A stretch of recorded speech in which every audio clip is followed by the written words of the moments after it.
We have captured what I felt like made Dark Skies special.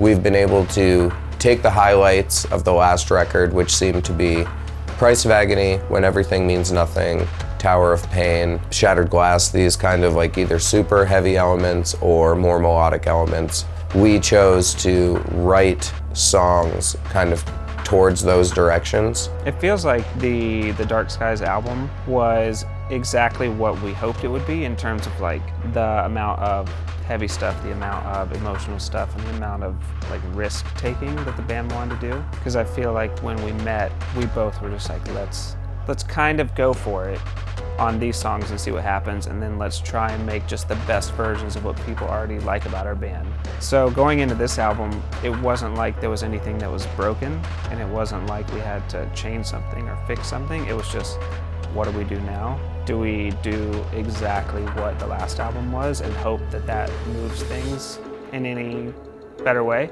Or do we find a new way to take some risks? And I'm always like, let's just take some risks, because what's more boring than doing the same thing twice?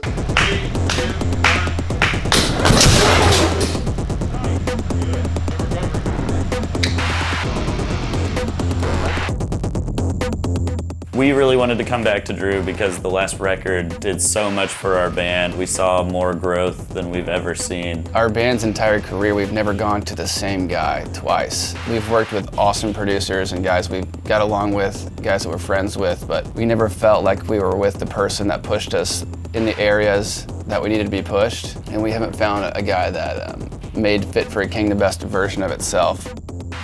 His mind when it comes to this stuff is just crazy. Like watching him work and build these songs has been insane.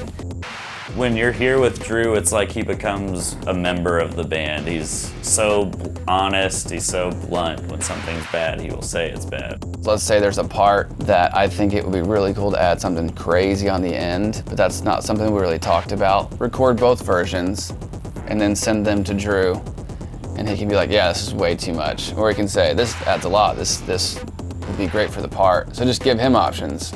I've been more of like a parts guy than like a full picture guy. I've had to kind of learn to kind of like sit back and just like let the process happen and like hear like the full idea. I do think he's an extremely important tool to this whole process and in our growth.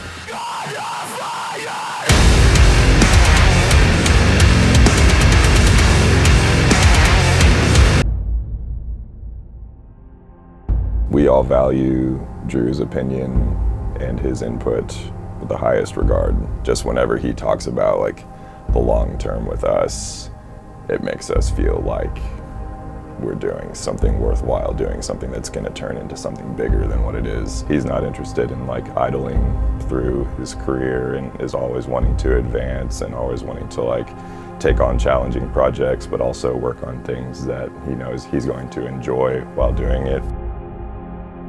The bar's already set so high for a band like Fit for a King because they're just so good at doing it. A level 8 song for Fit for a King is kind of expected. So it's like, how do you take even the things that people like about them and do a better version of it? We did that on the heavy stuff so far, and I feel really, really happy with how creative we got with that side of it. And then I think the rock songs were something that were so risky for them on the last album. They're so dialed in with their fans, and they listen to their fans, and they watch their fans, and they look at the feedback. That's good, but it's not right. Let's like move it 3 inches, and then we move it 3 or 4 inches, and we're like, now that's special, and now that's exactly the next step we want for Fit for a King. It's such a good environment being out in LA and working with Drew. We just felt like there's still so much more there we can accomplish with him.